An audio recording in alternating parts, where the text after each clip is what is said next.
साकिब निसार साहब जज थे सुप्रीम कोर्ट के, और यहाँ पे इस्लामाबाद में एक सहाफ़ी होते थे सलीम शहजाद, वो कत्ल हो गए, अगवा हुए, पहले गायब हुए, जो उस वक्त ये रियासत मदीना नहीं थी, सिर्फ रियासत थी, तो अगवा हुए और कुछ दिनों 2 दिन या 3 दिन बाद उनकी लाश जेलम के पास एक नहर से मिली और उनको कत्ल कर दिया गया था। उस पर एक कमीशन बना, जर्नलिस्टों ने बहुत एहतजाज किया, शार दस्तूर पे एहतजाज करते करते हम बूढ़े हो गए, अब तो जवानी सारी गुजार दी यहीं एहतजाजों में। तो वो एक उस एहतजाज के बाद एक कमीशन बना सलीम शहजाद के कत्ल के उस पर प्रोब के लिए। उसकी कमीशन का जब पहला इजलास हुआ तो जिन जिन लोगों को धमकियां आती थीं या जिन जिन लोगों के पास कुछ इन्फॉर्मेशन थी सलीम शहजाद के अगवा और कत्ल के बारे में, उनको बुलाया गया गवाह के तौर पे उस कमीशन में। मैं भी उसका एक गवाहों में शामिल था, मुझे भी क्योंकि धमकियाँ आई हुई थी। हामिद मीर साहब भी थे और नदीम सेठी साहब थे और भी बहुत, मेरे ख्याल 10-15 लोग थे जिन्होंने वहाँ पे अपीयर होके अपनी गवाहियाँ दी। तो जो पहले दिन जो इजलास हुआ हमारा साकिब निसार साहब के साथ, जिसमें ये तय हुआ, TORs तय हुए कि क्या क्या होना है, कैसे चलना है, तो उस इजलास में हम सब बैठे हुए थे। तो साकिब निसार साहब तशरीफ़ लाए और आके बैठे, उन्होंने हमसे बात शुरू की। तो बात शुरू करते ही उन्होंने अपनी जेब में हाथ डाला और एक छोटे से साइज़ की इतनी सी किताब निकाली आयतुल कुर्सी की। आयतुल कुर्सी मुझे याद है, नहीं मुझे आयतुल कुर्सी याद है, क्योंकि आयतुल कुर्सी जो है वो ख़तरों से बचाने के लिए पढ़ी जाती है। सूरह यासीन पढ़ी जाती है।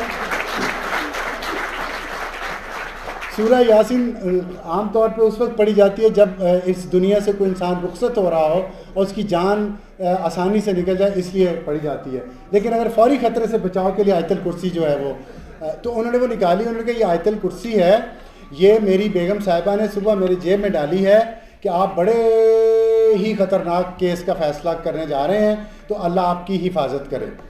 तो अब आप सोचें कि जो जर्नलिस्ट वहाँ बैठे थे गवाही देने के लिए आए हुए थे, उन्होंने जब देखा कि सुप्रीम कोर्ट के जज साहब का ये हौसला है और वो जो रूल बाय फेयर की बात हम कर रहे हैं, ये हालात हमारी जिन्होंने चीफ जस्टिस बनना है उनके हैं, तो हम किस खेत की मूलियाँ और गाजरें हैं। खैर हमने बहरहाल जो गवाही देनी थी वो हमने दी।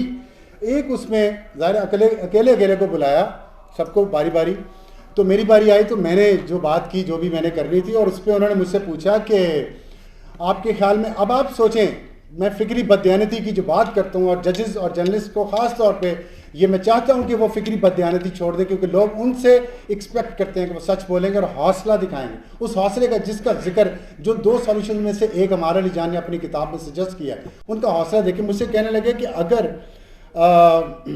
ज़ाहिर है इस पर इल्ज़ामात, सलीम शहजाद पे इल्ज़ामात थे, वो जो होते हैं इनकी किताब में भी है, गद्दार है, फ़लाने से मिलता है, फ़लाने से बात करता है, ये है वो, जो सबूत कोई नहीं, सिर्फ इल्ज़ाम।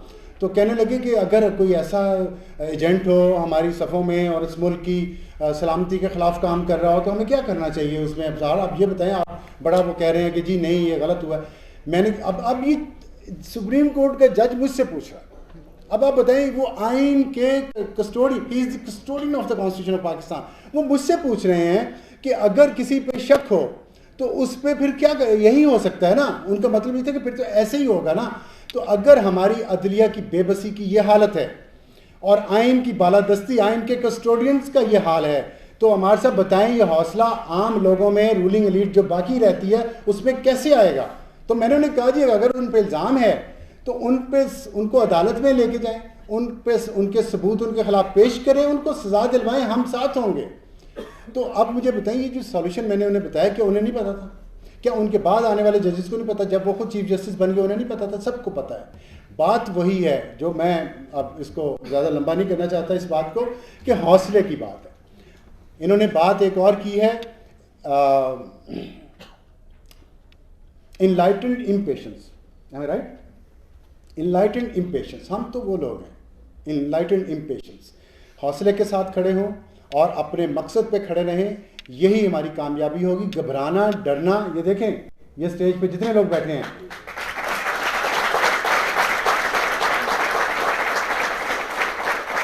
ये सब लोग किसी न किसी अजाब में से गुजर रहे हैं, आज भी गुजरे, सालों से गुजर रहे हैं, सबकी वहाँ से लेकर यहाँ तक आप हिस्ट्री उठा के देख लें। और एक था पहले, फिर 2 थे, फिर 3 थे, फिर 4, आज 6 लोग आपके स्टेज पे बैठे हुए हैं और हज़ारों बाहर हैं। ये आवाज़ें कितनी आवाज़ें दबा लेंगे। इसलिए मत घबराएं, हौसला रखें, हौसले से अपने हक के लिए खड़े रहें और ये याद रखें कि हक का रास्ता वही होता है जो सच्चा रास्ता होता है। उसमें मुश्किलात भी आती हैं, लेकिन फतह एक दिन हक की होगी। आप नहीं हक देख सकेंगे। हमारे लिए जान के फादर शायद अभी भी मायूस हों कि मेरी तो उम्र गुजर गई और मैं तब्दीली नहीं देख सका, लेकिन देखें ये शमा वहाँ उन्होंने अपने बेटे के हाथ में दी। वारिस मीर अपनी शमा अपने बेटे हामिद मीर के हाथ में दे गया। मैं भी जाते हुए अपनी शमा अपने बच्चों के हाथ में दे के जाऊँगा। आसमा शराजी भी यही करेगी, हमारा निजाम भी यही करेगा, अमरीन भी यही करेंगे, सब यही करेंगे।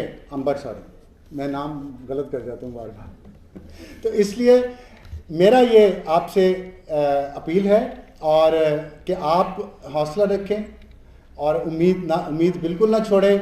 इंशाल्लाह हाँ, पूरी दुनिया अगर आगे चली गई है, पूरी दुनिया अगर 21वीं सदी में चली गई है और इंडिया और बांग्लादेश जिन्होंने हमारे साथ आज़ादी ली थी वो अगर 21वीं सदी में दाखिल हो रहे हैं, तो पाकिस्तानियों में कोई कमी नहीं है कि हम 21वीं सदी में दाखिल ना हो सकें, हम खुशहाल ना हो सकें। जहाँ जो बुनियादी मसाइल की बात की गई किताब में, वो सबके बुनियादी मसाइल हल क्यों ना हो अगर पूरी दुनिया में हल हो रहे हैं। सबको साफ़ पीने का पानी मिल रहा है तो पाकिस्तान में क्यों नहीं, तालीम यहाँ क्यों नहीं, सेहत यहाँ क्यों नहीं, बुनियादी इंसानी हकूक़ का तहफ़्फ़ुज़ यहाँ क्यों नहीं अगर पूरी दुनिया में हो रहा है। इंशाल्लाह होगा, उम्मीद मत छोड़िएगा। खुदा हाफ़िज़।